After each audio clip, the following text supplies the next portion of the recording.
Olá, meu nome é Abner, sou psicólogo, doutor em psiquiatria, mestre em ciências médicas pela Faculdade de Medicina da USP. E ontem eu dei uma entrevista no SBT falando sobre as fases da quarentena, as questões emocionais que podemos enfrentar durante esse período. Várias pessoas entraram em contato, pediu então que eu falasse um pouco mais a respeito. Eu decidi gravar em 3 partes essa explicação. Bom, primeiramente é importante a gente saber que a partir do momento que a OMS, a Organização Mundial de Saúde, decretou de forma oficial uma pandemia, milhões de pessoas, na maior parte do mundo, começaram a ter que lidar com um sentimento de desconforto, com uma angústia, com dúvidas, medos e incertezas. E somado a isso, nós fomos convocados a restringirmos nossos movimentos e nos resguardarmos em nossas casas para reduzirmos o risco de contaminação. É uma ação sábia e necessária, mas que, de certa forma, agrava a prevalência de ansiedade e depressão durante os momentos de crise. A Covid-19, ela deve com certeza ser levada muito a sério, mas, contudo, para que ela tenha um grande impacto em nosso organismo, é necessário que o nosso sistema imunológico esteja fragilizado.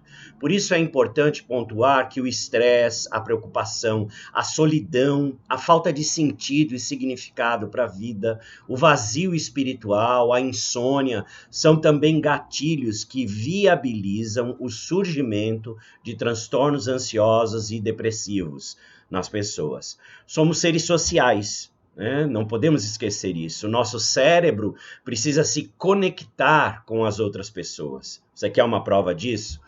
Para e pense quantos por cento do seu dia, dos seus pensamentos, né, durante o seu dia, você pensa nas pessoas, ou seus pensamentos têm a ver com pessoas. Eu posso te dizer, se seu cérebro tiver num funcionamento normal, aí de 80% a 90% do seu dia você vai gastar, ou o seu cérebro vai estar pensando em pessoas, ou vai estar relacionando as suas coisas, as atividades e tudo mais com pessoas. Somos seres sociais, e isso desde o momento em que nascemos, né? O ser humano é um dos animais mais frágeis da natureza.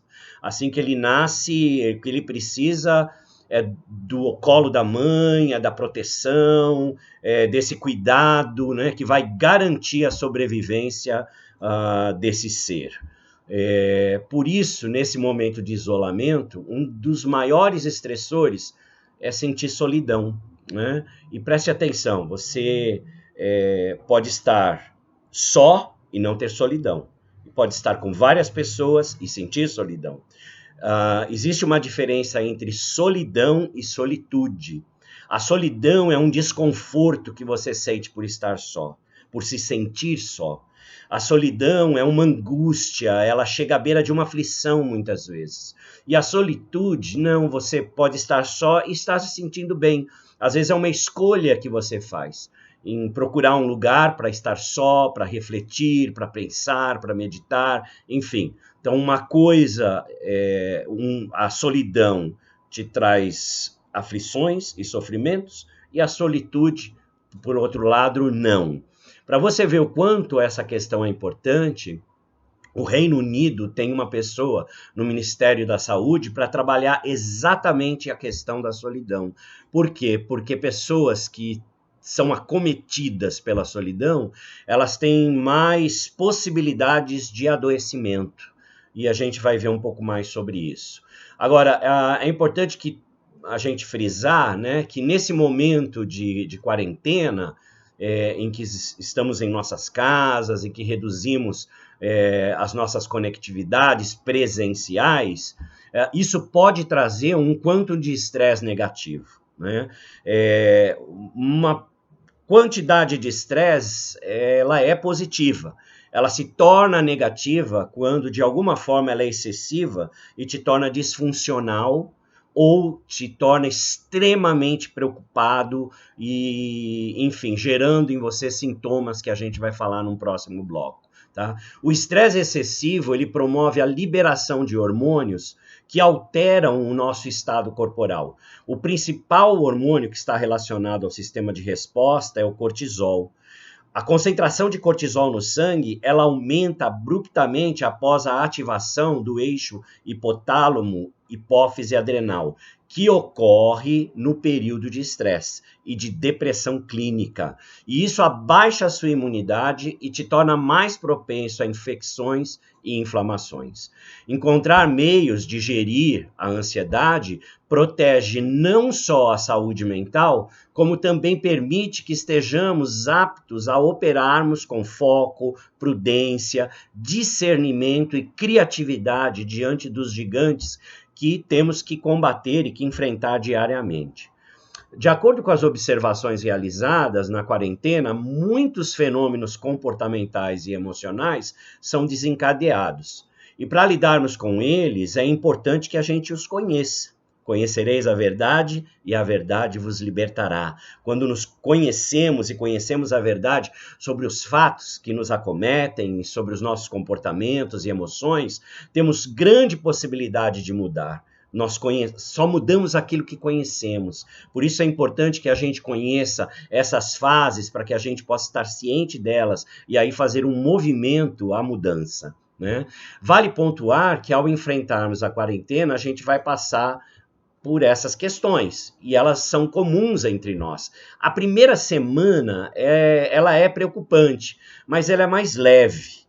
Nós passamos por ela. A questão ainda, ela estava em elaboração, e a mente ainda, ela estava recebendo os estímulos sem interpretar de fato os acontecimentos. Ou, se a mente os interpretou como, de fato, como eles são, né, ela faz com certa distância emocional. Para alguns é como se a gente estivesse de férias e a gente pôde viver isso, né, e perceber isso, né? Na primeira semana as pessoas iam ainda para bares, enfim, tanto que as autoridades governamentais pediram, por favor, não vão aos bares, tal, né? Parecia que o pessoal ainda estava meio de férias, né? Não tinha caído a ficha, vamos dizer assim. A partir da segunda semana, acontece um movimento de despertamento da solidariedade entre as pessoas. Então, assim, a preocupação com o próximo, ela ficou bem evidenciada, as pessoas começaram a ajudar umas às outras, se preocupar com seus vizinhos, enfim, dando palavras de apoio, suporte, atos generosos e altruístas puderam ser vistos em todas as partes do país e do mundo também, né? Mas a partir da terceira e da quarta semana, começa a ocorrer um comprometimento emocional maior. A ansiedade começa a aumentar, as tristezas tendem a se intensificar e os que já têm algum tipo de transtorno, como o TOC, o transtorno obsessivo-compulsivo, depressões, fobias, transtornos explosivos intermitentes, que é aquela desordem comportamental caracterizada por explosões de raiva e violência, que são desproporcionais com a atuação e com os gatilhos presentes, esses transtornos se tornam mais comuns. E a gente começa a ficar menos tolerante uns com os outros. A frequência de violência doméstica, ela tende a aumentar muito entre a terceira e a quarta semana. A gente viu isso em documentários da França, por exemplo, onde o índice de violência doméstica aumentou absurdamente. E nós temos visto isso no Brasil também. Notícias têm mostrado que o feminicídio tem aumentado durante esse período e a violência doméstica tem aumentado também. Então nós temos que ter consciência que esse momento é um momento mais sensível e temos que prestar atenção nisso. É importante que a gente tenha consciência dessas fases, para que a gente possa, então, enfrentá-las de maneira mais sábia, né? E saber o seguinte, que você não está louco, né? Você não está enlouquecendo, você está experimentando um estresse muito elevado e passando por uma crise que desorganizou a sua mente. É importante procurar ajuda nesse momento, pois a mente não aguenta períodos longos de desorganização. O importante é que você não passe por isso sozinho. Não passe por isso sozinho. Procure ajuda nesse momento. Nós vamos falar um pouco mais a respeito. Amanhã estarei de novo com vocês falando sobre Quais são os critérios de depressão e ansiedade para que a gente possa perceber se estamos sendo atravessados por essas questões? Obrigado, Deus te abençoe, um grande abraço. Te vejo amanhã.